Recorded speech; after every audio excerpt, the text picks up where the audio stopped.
आदिशक्तीची पूजा बांधणाऱ्या शारदीय नवरात्रोत्सवास आज सोमवारपासून सुरुवात झाली असून ग्रामदेवता रूपा भवानी मंदिरात सकाळी पारंपरिक पद्धतीने घटस्थापना करून उत्सवास प्रारंभ करण्यात आला। सोलापूरची ग्रामदेवता रूपा भवानी मंदिरात सोमवारी पहाटे 5:30 वाजता नवरात्र महोत्सवाचे पुजारी मल्लीनाथ मसरे, आमदार विजयकुमार देशमुख, पालिकेचे माजी सभागृह नेते नागेश भोगडे यांच्या प्रमुख उपस्थितीत घटस्थापना करण्यात आली। तत्पूर्वी मान्यवरांच्या उपस्थितीत देवीला अभिषेक करण्यात आल्यानंतर देवीची विधिवत पूजा करून यात्रेची सुरुवात करण्यात आली।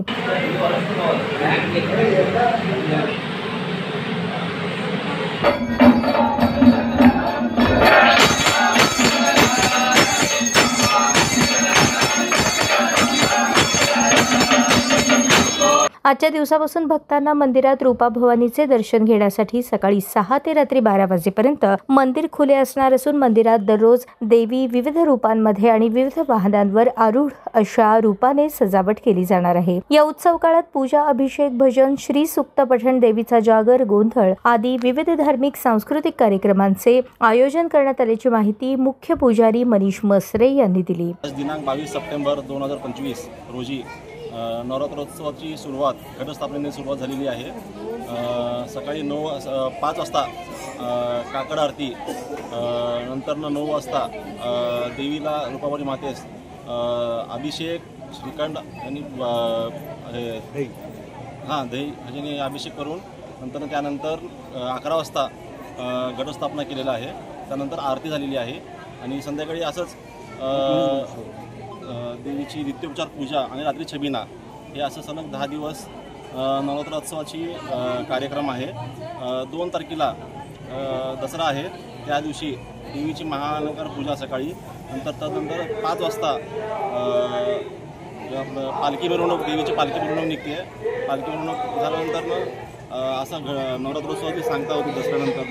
त्यानंतर 6 तारखेला कोजागिरी पौर्णिमा आहे, त्या दिवशी देवीचे अलंकार महापूजा, संध्याकाळी छबिना, त्यानंतर दुधाचा प्रसाद वाटप असं ह्याप्रमाणे नवरात्रोत्सवाचा कार्यक्रम आहे। भक्तांना काय आवाहन करायचं? भक्तांना आव्हान आहे की सर्व भाविकांनी सुरळीत दर्शन घ्यावे।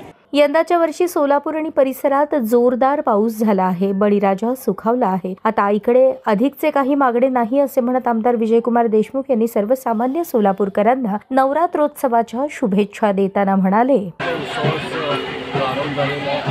आज आपल्या सोलापूरमध्ये सगळ्यांच्या सरकार स्थानातले रूपा भवानी देवीमध्ये स्थापना झाली। यंदाच्या वर्षी पाऊस भरपूर आहे।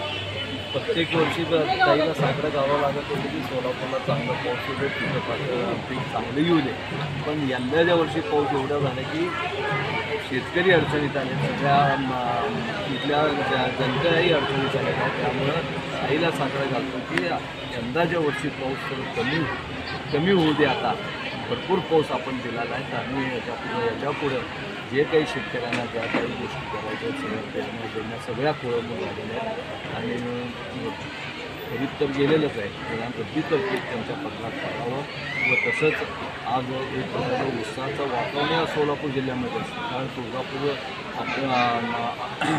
तुळजापूर आईचं देऊळ जवळ असल्यामुळं या सोलापूरमध्ये नवरात्र म्हणजे एक प्रकारचा फार मोठ्या प्रमाणात धार्मिक उत्सव असतो आणि प्रत्येक ठिकाणी देवीची स्थापना होते, प्रत्येक सार्वजनिक ठिकाणी, आणि तिथं नवरात्रीचं धार्मिक ज्या काही 9 दिवस, यंदाच्या वर्षी 10 दिवस आहे, 10 दिवस उत्सव केलं जातं आणि यामध्ये सगळे लोक सहभागी होतात आणि प्रकारचा धार्मिक आनंदही त्याच्यामध्ये मिळतो आणि असंच तुम्हा आम्हाला सगळ्यांना सुखी। नवरात्रोत्सवासाठी मंदिराची रंगरंगोटी झाली असून फुलांची सजावट, विद्युत रोषणाईने मंदिर परिसर सुशोभित करण्यात आला आहे। देवीच्या दर्शनासाठी येणाऱ्या भक्तांना कोणतीही अडचण येणार नाही याची पोलीस प्रशासनाकडून आणि पालिका प्रशासनाकडून योग्य ती खबरदारी घेण्यात आली आहे।